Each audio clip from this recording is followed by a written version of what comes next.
Well, good morning and welcome to 11.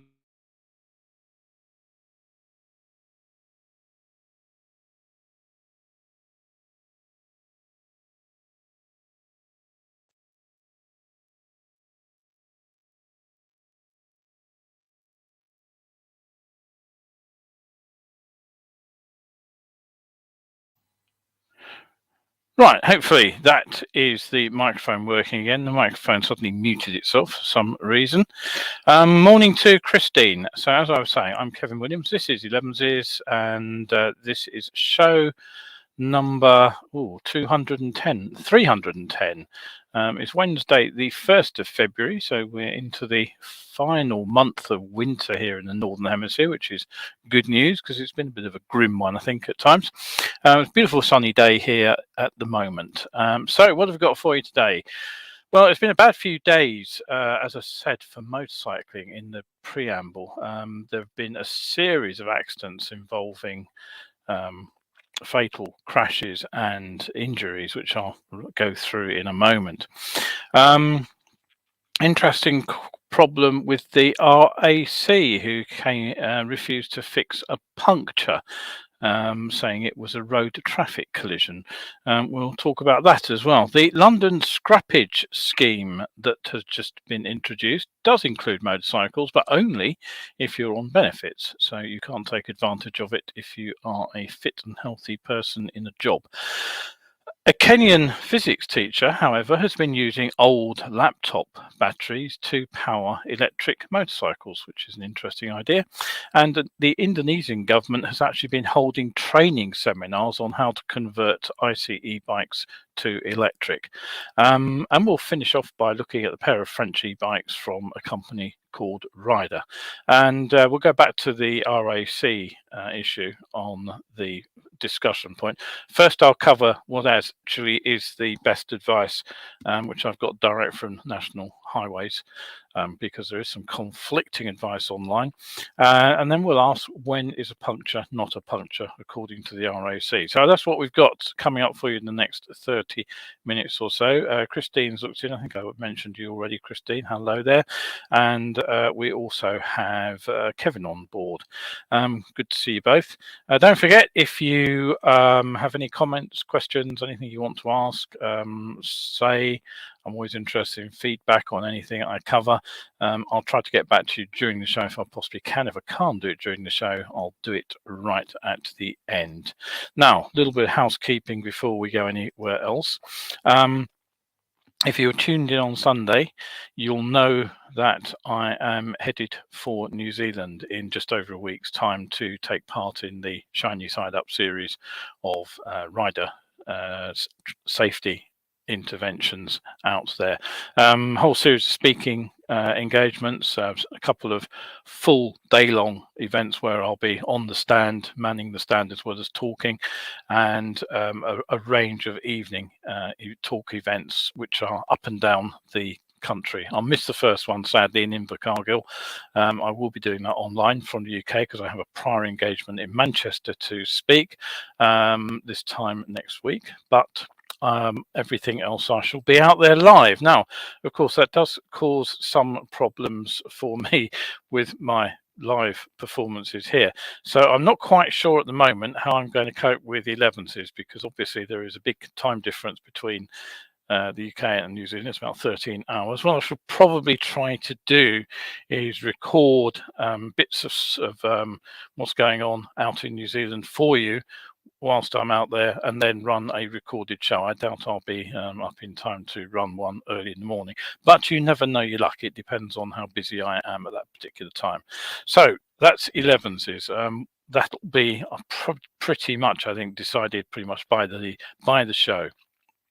But one other thing, and that is the live talk events. Now, that is the programme as it stands at the moment. February's live event, which is an in-depth science of being seen, where I'll be taking a look at the research on day riding lights and their impact on the Smidsey collision, and asking if there actually has been anything, and have a look at the latest research too, and make some suggestions on how you can understand that research in terms of what you do with your own bike. It will be tonight, that's 1st of February at 8 p.m, so do look in on that if you possibly can. Tickets are still available right up till 6 p.m tonight, and they're just £5 for that particular event. However, the March event, I have decided is just going to be too complicated to try to run that one from New Zealand, so that has been postponed till April, and that will now go out on the 5th of April, and that will be a rider psychology talk. That'll be all about pre-performance preparation and basically getting ready to ride. It's the sort of thing that you hear people talking about, like getting their race face on, and it will show you how you can use the same sort of techniques to actually get yourself better prepared for your own ride. So that is what is going on. Don't forget, the link to all these is, as always, to my Tidy HQ ticketing page. There it is. Kevin says he's sure the Facebook audience will cope if I prioritise New Zealand. I know, but I don't want to let you down for 5 weeks while I'm away. That would be 10 shows I'd be missing. And anyway, I enjoy doing these things. And Petro's looked in. Morning to you too. So, right, thank you all for your support there. I will try and keep you updated on what's going on out in New Zealand anyway. Right, so on with the news. Well, motorcyclists, we tend to see ourselves as vulnerable road users. We are vulnerable road users. We sometimes see ourselves as the victims of other road users too, which is a less healthy attitude.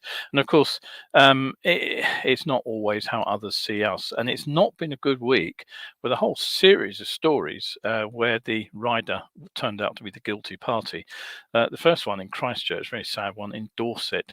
An elderly woman who was actually on a mobility scooter was killed in collision with a motorcyclist. Now, this crash happened at around 11 a.m. on Monday this week. The woman in her 90s was pronounced dead at the scene, and police have appealed for witnesses, anybody with dash cam footage, anybody who saw the incident or either of the vehicles, to come forward. Meanwhile, in Bristol, a 6-year-old boy has been left seriously injured after he was hit by a motorcycle. Now, this collision happened just after 6 p.m. on Saturday. The child is said to be in a critical but stable condition in hospital. The rider failed to stop at the scene, which I think is absolutely appalling, but the police announced later that the man had been arrested on suspicion of dangerous driving and was in custody. And there have been 3 other cases in the last few days where riders have been sentenced. Now, in Wales, this is a truly horrific sounding incident. An unlicensed teenager left a pensioner with life-changing injuries. Now, he got a 2-year suspended sentence after his previous court appearance, where he pleaded guilty to causing serious injury by dangerous driving, driving without a license, and driving without third-party insurance. Easton Lazenby hit 70-year-old Philip Thomas as the latter walked his bicycle over at a crossing point, and he was hit at a speed estimated to be more than 75 miles per hour. Forensic examination of dashcam footage of the motorcycle immediately after the collision showed it still moving at between 71 and 76 miles per hour. Parts of the motorcycle were found all over the roadway. Apparently, both wheels became detached. They were found over 150 meters away from the rest of the bike. One ended up on the other side of a dual carriageway. Just prior to the collision, he was caught on CCTV performing wheelies and weaving through traffic at nearly double the speed limit along a busy road, and he was also said to have come close to collision with another vehicle as he attempted to overtake it. The Kawasaki ZX6R he was riding was described as unsafe, and he'd been warned not to ride it by the person who sold it to him for spares and repairs. The bike was found to have a number of defects, not least no rear brake and seized rear suspension. The elderly gentleman, Mr. Thomas, he spent 6 months in hospital after suffering extensive injuries in the collision. Not really surprising, is it? Broken ribs, ruptured spleen, fractures to pelvis, right leg and left leg and right shoulder, and he needed those both plated.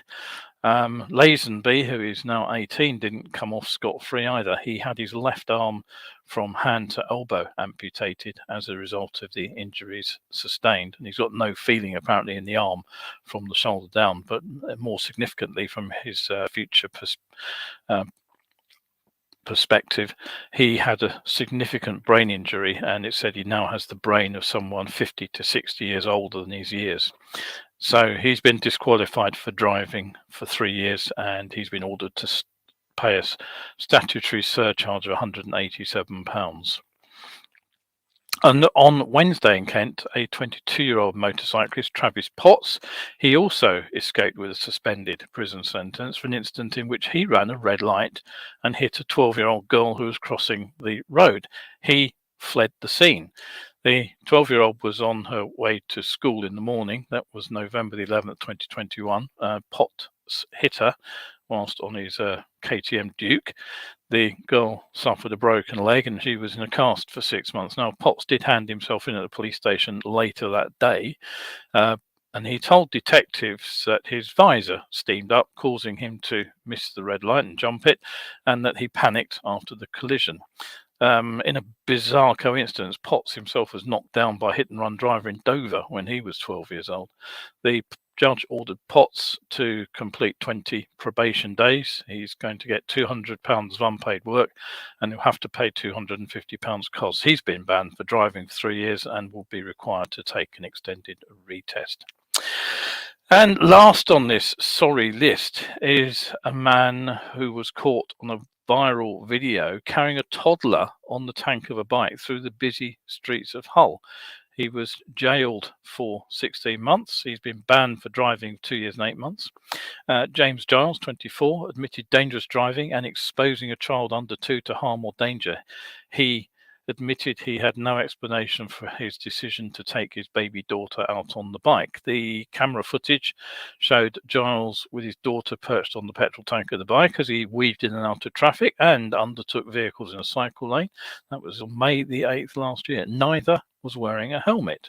I'm not sure you can get a helmet for a 2-year-old in any case, but seems barking mad.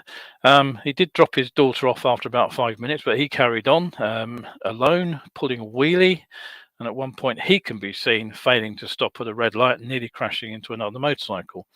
The witness who caught him on dash cam said that he was very angry with what he'd seen, and he said, I posted a video on social media and I reported it to police a couple of days later, probably because lots of people said in the comments you should report this to the police. Giles apparently himself became aware of the video circulating and handed himself in voluntarily. So, pretty appalling series of events there. We often, as I say, see ourselves as the victim, but there are some serious instances of bad riding. I know that that won't apply to the vast majority of motorcyclists, but it does show just how vulnerable motorcycling, the reputation actually is when there are other people looking at how we behave. We only have to step over the line just a little bit and somebody could be sitting there with a dash cam sticking our bad behavior up on YouTube. And that's why we have to be squeaky white than white. Right, okay, so don't forget, if you want to catch this show, ELEVENSES goes out Wednesdays and Sundays. It goes out at 11 o'clock UK time, and it is normally live. But as I have just explained, but I'll explain again for anybody who's catching the middle of the show, I am out in New Zealand for 4 or 5 weeks over the next in just a few days, so I will try to get the show out whenever I possibly can, but it may well be shorter than normal and the recording. But if you want to catch up with any of the shows, you can do it on Facebook, but the easiest way by far is to head to my YouTube channel, Survival Skills UK, and check them out over there. Right, okay, so all right, on with the news now. Possibly in response to the very negative feedback that's hit the forthcoming extension of the London ultra-low emission ULEZ zone, which goes out to cover all 32 London boroughs at the end of August, Transport for London, TfL, has announced a new scrappage scheme. Now, motorists will be offered up to £5,000 to scrap their vehicle in order to meet the requirements. But once you read past the headline news, there is a proviso, and it's a pretty big one. It's not open to anyone, but only to those on low income and disability benefits. The £110 million fund will provide grants to applicants with a wheelchair accessible car or van. They can get up to £5,000, whilst owners of standard vehicle can receive up to £2,000 to scrap the non-compliant car. Motorcycle riders can also get up to £1,000 for scrapping their bikes. You can also have an option of receiving a combination of cash and annual bus and tram passes too. There's also help for small traders who possibly work alone or up to 10 employees. Charities also with a registered address in London who operate vans or minibuses that don't comply, they can get up to £9,000 to replace their current vehicle with an electric alternative. So if you are affected by this and you do want to see what your options are, should you be in the situation of receiving benefit, you can check out the full page on the TfL website here.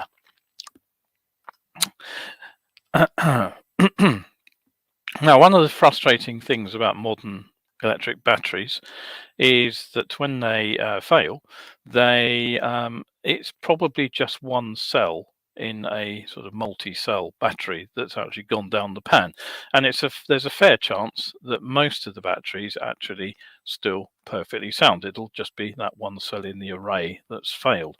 So if you could strip 2 laptop batteries down, you could probably rebuild a functional battery with the working parts, and that's exactly what a Kenyan physics teacher has done. He bought a electric motorcycle, though he didn't actually bother to get his laptop working. What happened was he bought an electric motorcycle. As you said, nobody was selling electric bikes in Kenya, so I had to import one, and we can probably guess where from.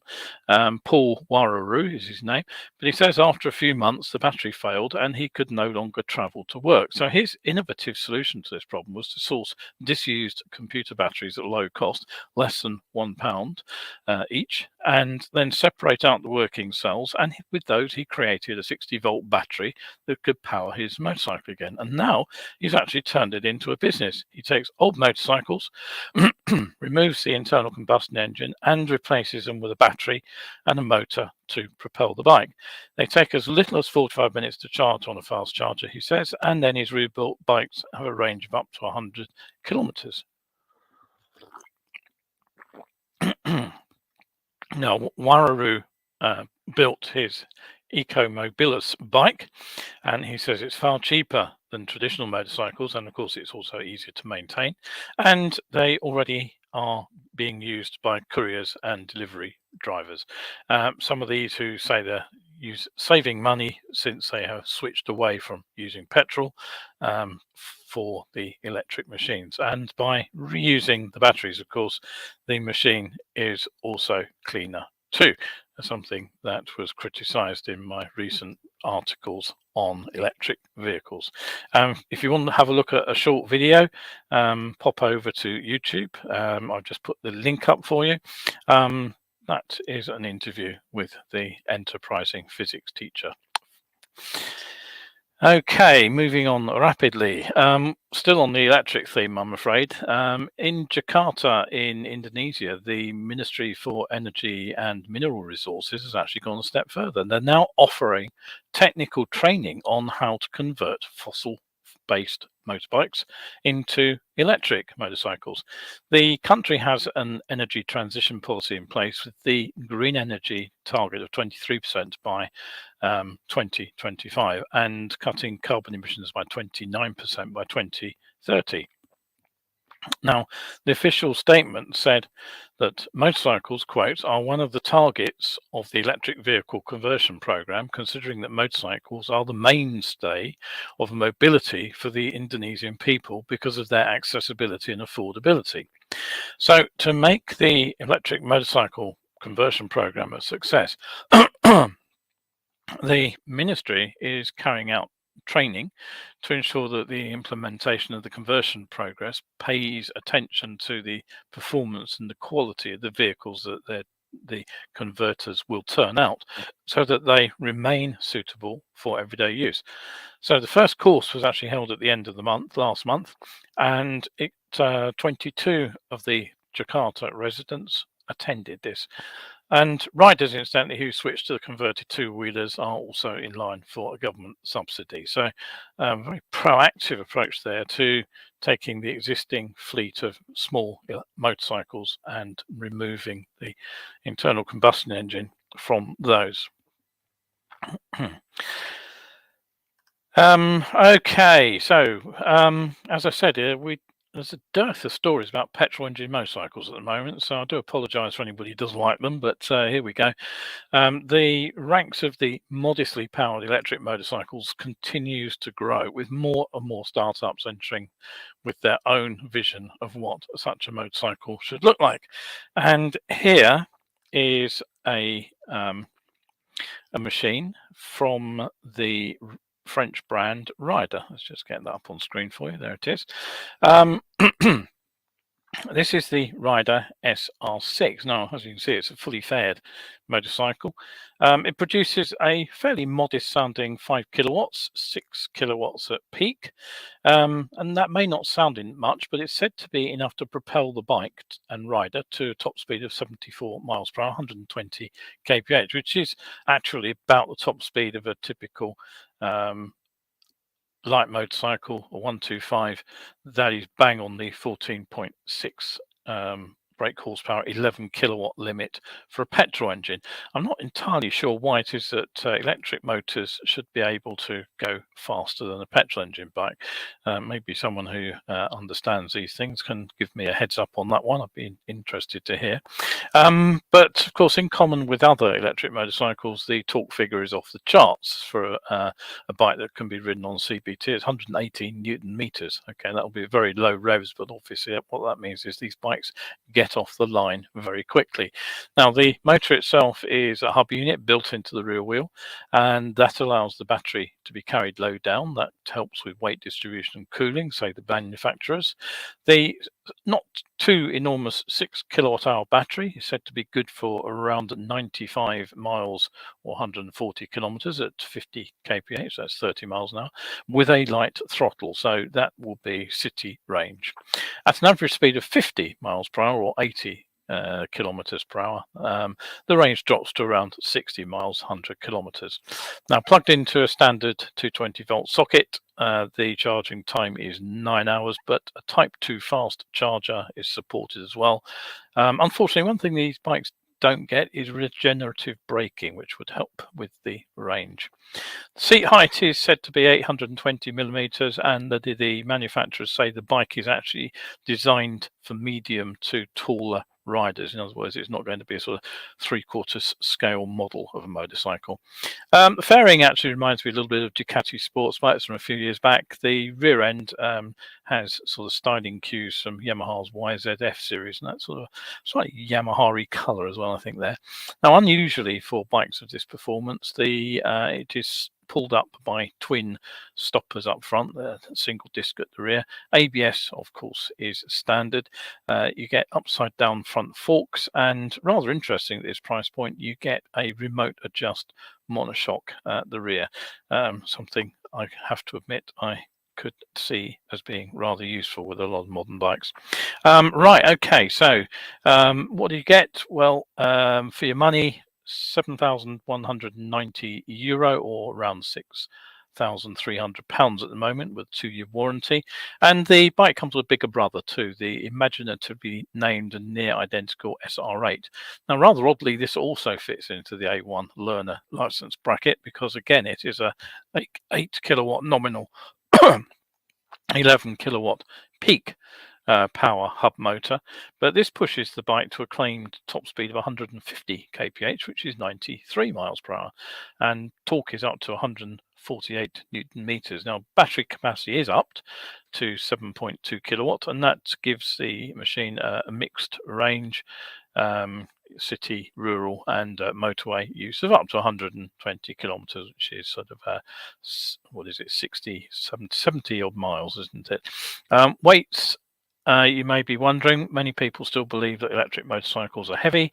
Well, these pair weigh in both at, they say, at 126 kilos. I'm not quite sure how they're identical if the faster bike has got a bigger battery, but anyway, that's what the data sheet says. 126 kilo or 280 pounds. That's pretty light for a 90 mile per hour machine, I would have said. But the price does go up to €9,249. No word if either is coming to the UK yet. Right. Okay. Now, I did say at the top of the show that I would be coming back to that motorway puncture incident. And I also said that there does seem to be some conflicting advice online about what you should do in the event of a motorway puncture. So I'll tell you what the official National Highways advice is. And it says basically, if your vehicle has a problem or you get into trouble on a motorway, stay calm. That's their first instruction. Well, of course, that's not always easy in an emergency. But what I will say is that, as with most emergencies, if you have a pre-planned strategy to deal with it, you will react in a much less headless chicken mode than if it catches you completely cold and you've no idea what you should be doing. So plan ahead, and it's more easy to achieve something vaguely approaching a zen-like state. So the next piece of advice is try to exit at the next junction or a motorway service area. Okay, that's fair enough. If you can possibly make it, it makes a lot of sense. But if you can't do that, then the advice is, of course, move left and put your left indicator on, move into the left-hand lane, enter the next emergency area if you're on a smart motorway, or just pull over on the hard shoulder. And the next instruction is put your hazard lights on. Now, I would add also turn your headlights, if they are on, off if you possibly can, but leave side lights on, because that will save the battery from going flat very fast indeed. Numerous times I've passed broken down vehicles with dimly flashing indicators because people have forgotten to turn the headlights off. As for you, if you're on the hard shoulder, get behind a safety barrier if you possibly can. If you're in the emergency area, get behind the safety barrier if you possibly can. If you've broken down on the a live lane, get out the passenger side door if you possibly can and get over that safety barrier. Remember, I'll also add, stand behind the vehicle, not in front of it. Think which way debris will travel if there is a collision. And then call National Highways. The number is 03000 123 5000. That is your first thing to do, to alert National Highways that there is a breakdown. I'll just put that number up on the comments there. That's it. That is their advice to you. Then it says, then call the breakdown provider for help. If you stop in a live lane, though, the advice is slightly different. That is then to stay in your vehicle with your seatbelts and hazards on. That is presumably you cannot get out the passenger door, I would imagine. And then what you do is call 999 immediately, or if you've got one, you press the SOS button in your car. Right, so that is the advice from National Highways. As I said, there is conflicting advice online, but that is what the management organisation for our motorways actually tells you to do. So that is the National Highways number, or if you're stuck in a live lane and you can't leave the car, 999 immediately. So back to the RAC and their refusal to come out to fix the puncture. Now, we take out insurance to protect ourselves against financial loss in the event of unexpected occurrences. That's why we have life insurance. We buy cover for holidays, which reminds me I must get some cover for New Zealand. And we insure our vehicles and our property. It's supposed to provide us with peace of mind and some financial security by compensating us for losses if things go bad. But it seems to me that there is little protection for the policyholder when it comes to unreasonable terms and conditions. Now, yes, I know that all insurers are in the business to make money, and I don't begrudge them that. Well, not entirely anyway. But more and more clauses in the policy seem to me to be excessively one-sided in favour of the insurer. And the kind of things that we'll encounter are exclusions that are overly broad or vague, limits on coverage that are unreasonably low, unfair cancellation or non-renewal terms, even I would say charges on renewing an existing insurance policy, which I think are outrageous in many cases. And then, of course, there are the hidden charges and fees that suddenly pop up once you're sort of halfway through the agreement process. Now, it's all very well for anybody, broker, insurer, underwriter, to include a warning to the effect that customers should carefully review their policy and seek clarification on unclear terms. But frankly, it's almost impossible to do so because clear English is not usually the province of anybody who writes the terms and conditions.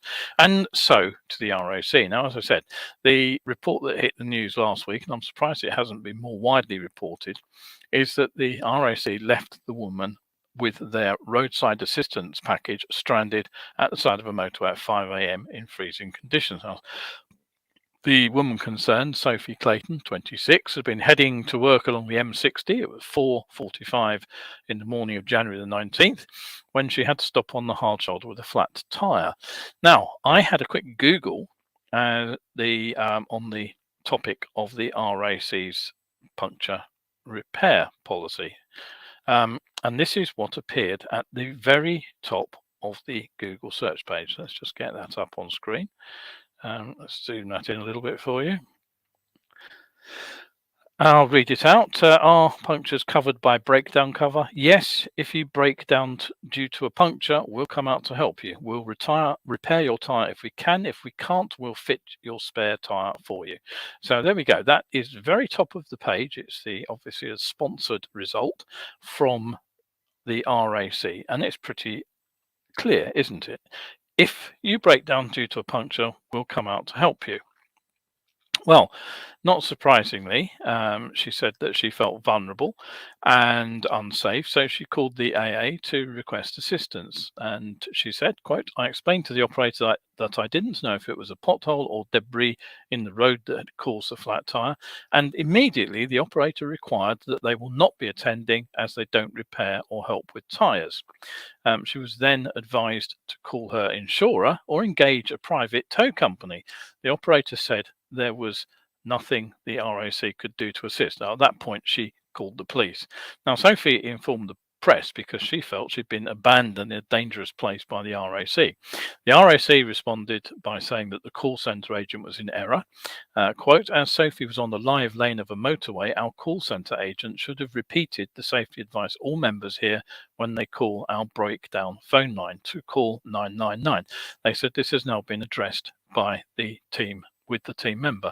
At that point, I kind of thought, well, haven't the RAC got some kind of panic button that they can press where they actually bypass sort of talking back to the client and actually call the 999 number themselves and sort of somehow get into the speed the whole process up? Obviously not.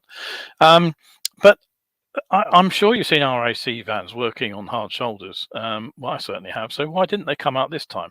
When is a puncture not a puncture? Well, the answer is when they deal with thousands of tyre-related breakdowns every week, quote, including punctures from potholes. Sophie told us she'd hit debris in the road, which is considered a road traffic collision, not a breakdown. So let's just go zooming back to the clause there in their picture. And you can find on the RAC Q&A that they have a help page. And I'll just put the link up for you here as well, just in case anybody wants to go and double check what I'm saying. You can find No, that's not come up. Hang on a minute.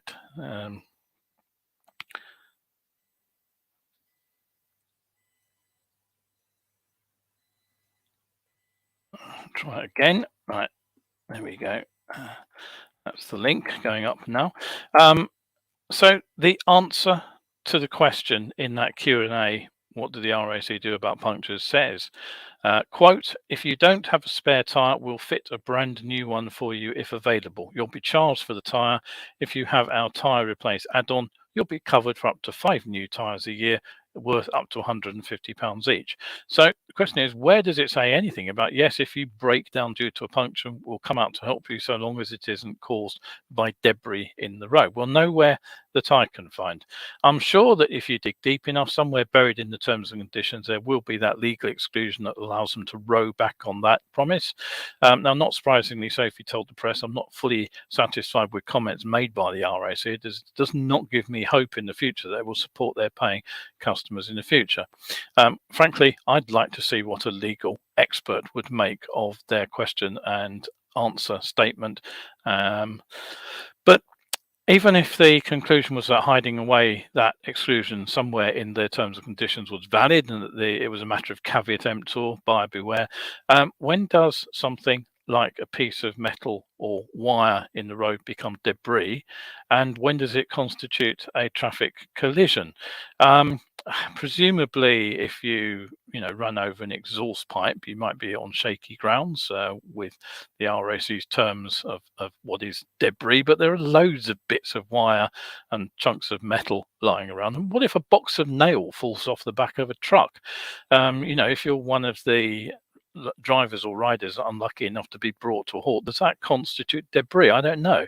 I'm not a legal expert, but to come back to my opening question, I'd suggest that what we're seeing here is an exclusion that is overly vague or broad. Now, why bring up this issue? Well, basically because motorcycles, as we know, are pretty prone to punctures. One thing I have found being back in London, is I have picked up any number of flat tires over the last few years riding around in the country. I wasn't getting them, but we get stranded. We don't have spare wheels. Most cars don't these days, but some still do. And it's difficult to limp to a safe refuge.